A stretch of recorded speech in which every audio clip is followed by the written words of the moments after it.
بسم اللہ والصلاۃ والسلام علی رسول اللہ صلی اللہ علیہ وسلم۔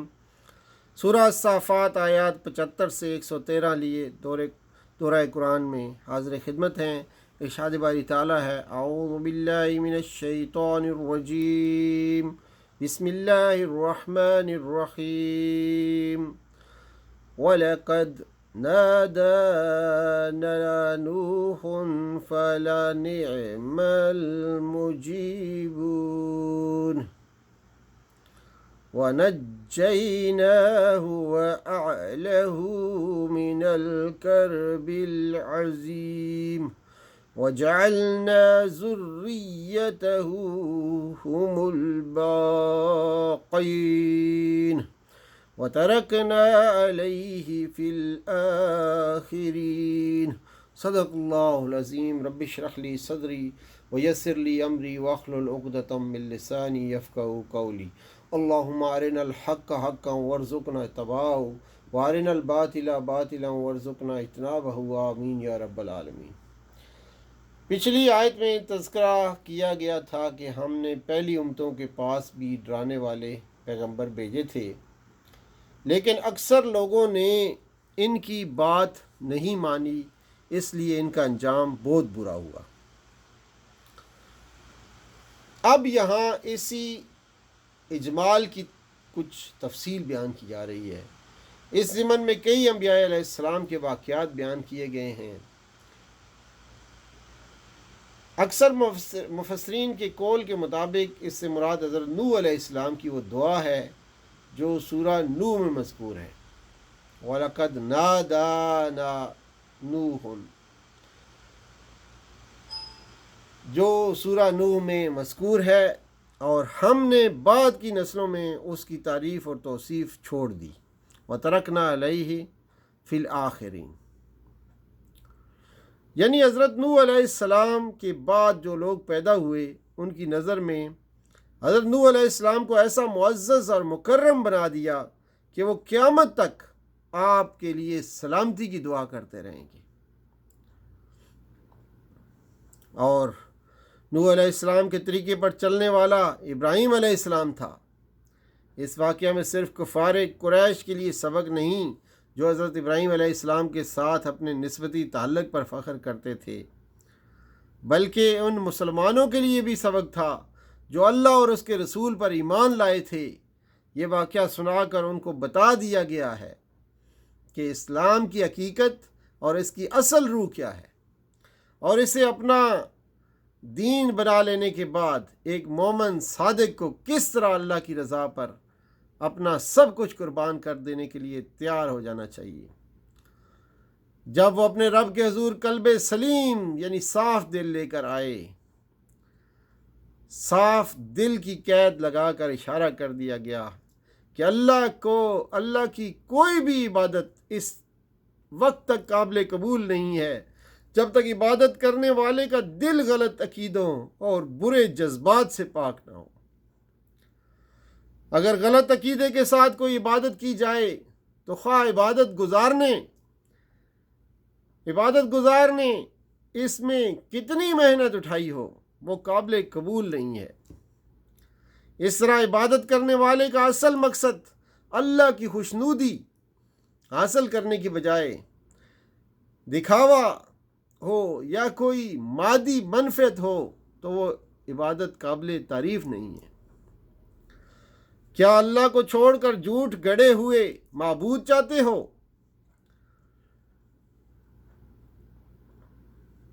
پھر اس نے تاروں پر ایک نگاہ ڈالی۔ یہ در حقیقت ایک محاورہ ہے جسے عرب لوگ اس کے معنی میں بولا کرتے ہیں کہ اس شخص نے غور کیا یا وہ شخص سوچنے لگا اور کہا میری طبیعت خراب ہے، فقال انی سقیم۔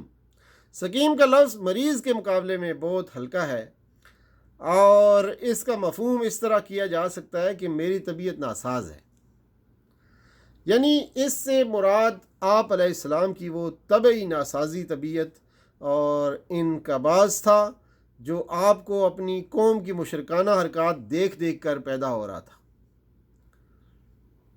پس وہ جا گھسا ان کے معبودوں میں، جس کے معنی چپکے سے کسی چیز کی طرف ہونے اور خفیہ داؤ گھات لگانے کے ہیں۔ فراغا روغن مصدر سے۔ واپس آ کر وہ لوگ بھاگے بھاگے اس کے پاس آئے۔ یزفون آخر کو جب دونوں نے سر تسلیم خم کیا اور ابراہیم علیہ السلام نے اپنے بیٹے کو ماتھے کے بل گرا دیا۔ وَتَلَّهُ لِلْجَبِينِ وَتَلَّهُ تلن مصدر سے ہے جس کے معنی زمین پر بچھاڑنے کے ہیں، اور گرا دیا اس کو ماتھے کے بل۔ یہ قصہ حضرت اسماعیل علیہ السلام کا ہے، جب حضرت ابراہیم علیہ السلام نے ایک خواب دیکھا اور خواب اپنے بیٹے سے بیان کیا کہ بیٹا تم اس میں کیا کہتے ہو، تو انہوں نے کہا جو اللہ کا آپ کو حکم ہے وہ کر ڈالیے۔ اور پھر آپ حضرت ابراہیم علیہ السلام انہیں لے کر ایسے مقام پہ چلے گئے جہاں قربانی کرنی تھی، اور پھر انہیں اللہ کی راہ میں قربان کر دیا۔ لیکن ایک آواز آئی کہ اے ابراہیم تم نے اپنے خواب کو سچ کر دکھایا، اور اس کے بعد جو ہے حضرت اسماعیل علیہ السلام کو بچا لیا گیا، اور ان کی جگہ جنت سے اللہ تعالیٰ نے ایک جانور بیچ کے، مینڈا بیچ کے ان کی جگہ قربانی کرا دی گئی۔